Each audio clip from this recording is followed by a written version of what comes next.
Hey guys, welcome back to the channel. Welcome back to the X-Ray Zone. If y'all new here, go ahead and subscribe. Yo, if y'all know somebody that wants to get into the field, medical field, especially radiology, go ahead and share my channel. You know, sometimes I get moms on here, dads, brothers, or just friends that know of a friend. And we're like, you know what, I'm gonna share your channel, share your information with people that want to get in the field. Hey man, send them my way because I got them, okay? I'm gonna drop a video daily in 2025. I'm here for you guys. And whether it's a short or a video, I'm gonna drop it, okay? So stay tuned, make sure to subscribe to the channel, turn on all the notifications, that way you know when I drop a video, because it might be something that you're interested in or something that you need and you're like, oh, you know, he dropped the video, this is what I wanted, right? So let's get informed, let's get the ball moving, right? So on today's video, I'm gonna talk to you about the pros and cons. I'm gonna give you 3 of each on travel, tech, and your hospital permanent position. All right, those are the 2 biggest things right now. You know, oh, everybody wants to travel to make money, but then, you know, there's, you know, pros to working at a hospital too, being a staff, you know. So let's start with the hospital permanent position first, okay? So let's just start with the cons. Everybody wants to hear the bad stuff first, and then we'll hear the good stuff, right? So con number 1 is that, yes, less pay. From the rip, you know, I'm gonna keep it 100. From the rip, you don't make a lot of money working hourly at a, you know, staff position. You know, you're probably making, I'm talking about Florida numbers now. Everybody's number is different depending on where you live. Some are more, unfortunately, some are less. But you know, you're gonna make around the 30, 32, maybe 34 hourly when you first come out. Maybe a little less if you knew, you know, low 30s. But that's what you're gonna get paid, you know, as a staff member. So to me, that's kind of like a little con, but you know, there's ways around that. So con number 2 is there's a lot of strict policies when you become like a permanent, you know, employee, you know, which that doesn't mean that when you're a travel tech that you can do whatever you want. It's not like that, but they can only do so much to you when you're a travel tech, you know. But whenever you are permanent staff, the policies are you can't be, which I understand, right? But sometimes you gotta be a little lenient. But some hospitals, organizations aren't lenient like that. You can't be late, you know, which is, you know, rule number 1 for any job. But you know, whenever things happen in life, things happen, and you know, I think that can be a little lenient at times.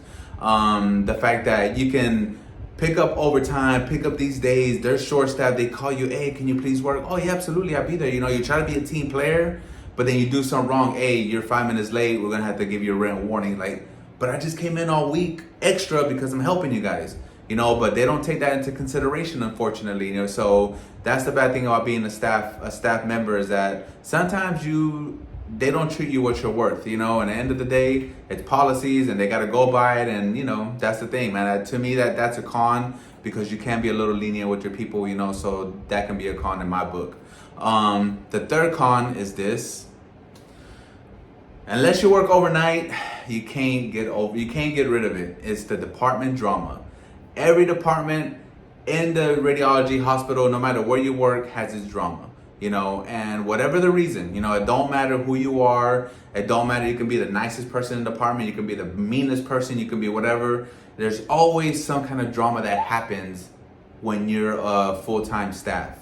You know, in the beginning, everybody's like, oh yeah, happy-go-lucky, blah, blah. And then, you know, a month, 2, 3 months down the line, something's gonna happen. And it is what it is, because in the end of the day, when you go to work with the same people every day, every shift, same people, same drama, you know their life story, they bring their drama from the house to the work, and then they're on the phone with their boyfriends and girlfriends and whatever, husbands, wives, and they're getting mad at each other, and then they take it out on you. Like, you deal with all that drama. It is. That's what you do. You're like brothers and sisters. So there's drama no matter what. No matter how nice your supervisor is, no matter how nice your director is, no matter how nice you think your colleagues are. Don't ever think that your colleagues are your friends. That's the number 1 mistake that people make. As you go in there and you're like, oh, that's my friend. Oh yeah, I've been here for 3 months and we've been cool. And then boom, it switches and you're like, what happened? You don't ever go to your job and think that they're your friends, because all it is on there is drama, you know. And I'm just being honest. I've been in the field for a long time. I've seen a lot of stuff, and it's not pretty, guys. So unfortunately, there's a lot of drama, man, when you're a full-time staff, and that's something that it's draining, man. It's like stressful. You go to work and I got to deal with this person again, and it is what it is, man. At the end of the day is like I said, you can be the nicest person, the nicest tech, you can have the best intentions, but when you work with somebody for so long and they bring their outside life into the work, that's what makes it bad, and that's where the drama starts, man. So I think that's a con. So let's go on to the pros. There's some pros now. So the first pro working in a hospital is this.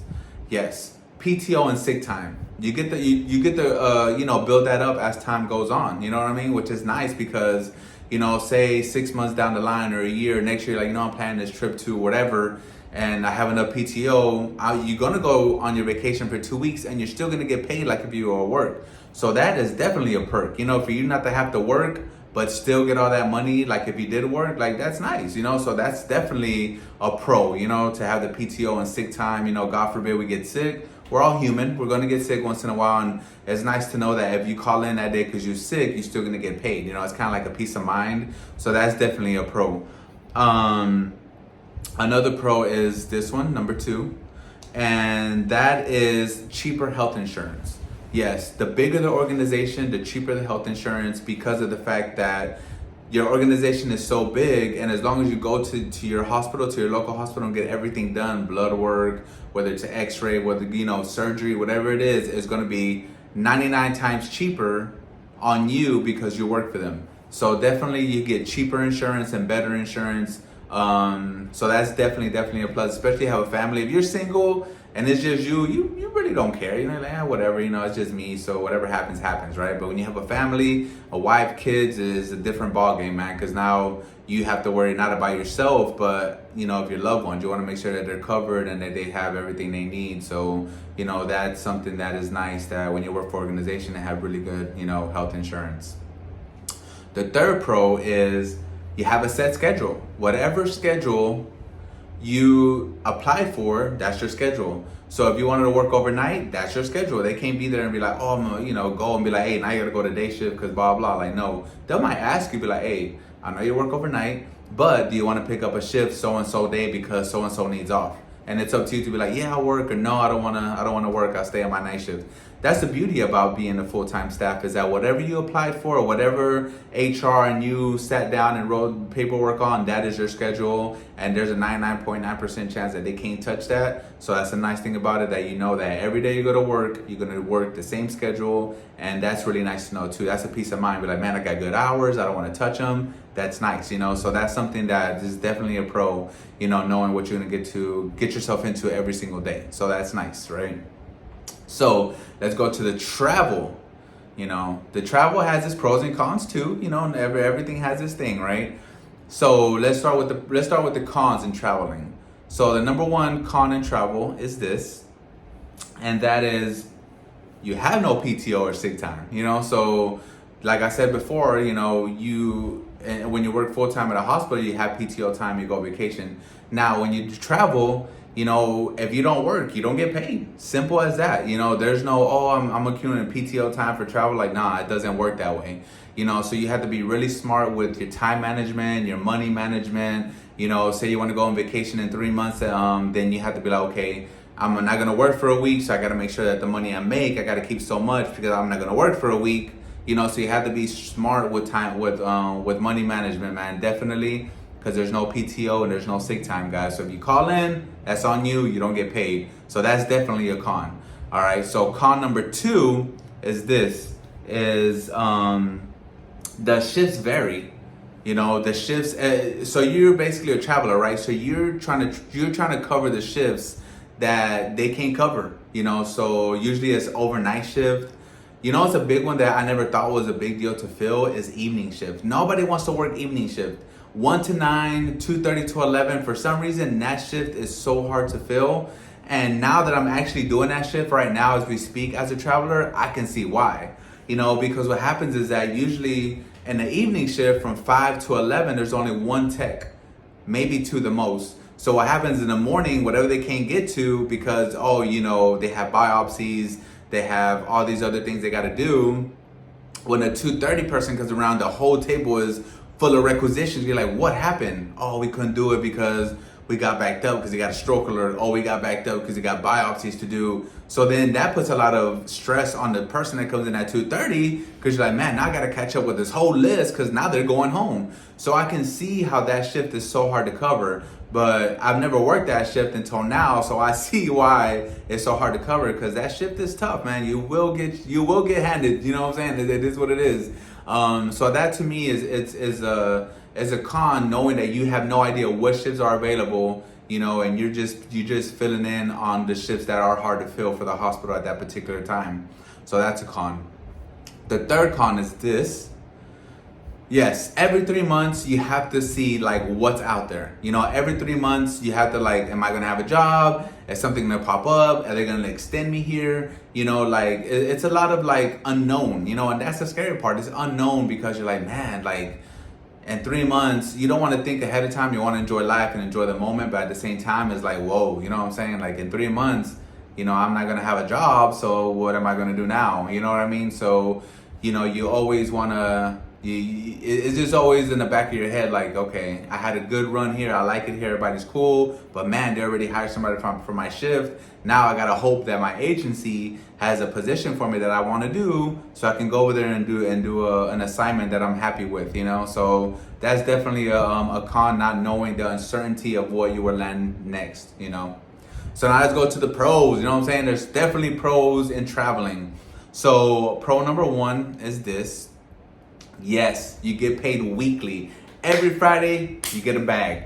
That's how it is. You go to work, every Friday you get paid. No, they don't make no mistakes. You go, and every Friday at midnight, boy, Thursday midnight, boy, you check your bank account, you're gonna have a stack or two. You're like, oh, this is what's up. You know, so the money is definitely there. The money is definitely nice when you travel. So yes, you get paid weekly as a traveler, which is super cool. The third one, well, the second one will be, the second pro in traveling is this. Like I mentioned before, there's drama in every department, but when you're a traveler, you have a different mindset, because when you go in there, you already know that, for one, you're not part of the problem. You're just going there to fill what's going, well, you know, with to kind of fill the problem in, right? So you're a solution. So when you go in there, you like, any drama that they have going on, that is not your problem. That is not something you have to put yourself into. You don't get involved in that. You just go to work and do your job and go home. That's the beautiful thing about being a traveler, is that you're not involved in that same drama every single day. Yes, you work your assignment every single day, but what they have going on has nothing to do with you, because you're a traveler, you're a visitor. You're there to make everything a little bit easier for them while you're there. But after that, you go home. You know what I'm saying? You don't have to worry about their problems, their girlfriend's problems, their boyfriend's problems, their husband's problems, or their manager, whatever. Like, you just be like, your focus is different, and it's so nice, man. It's so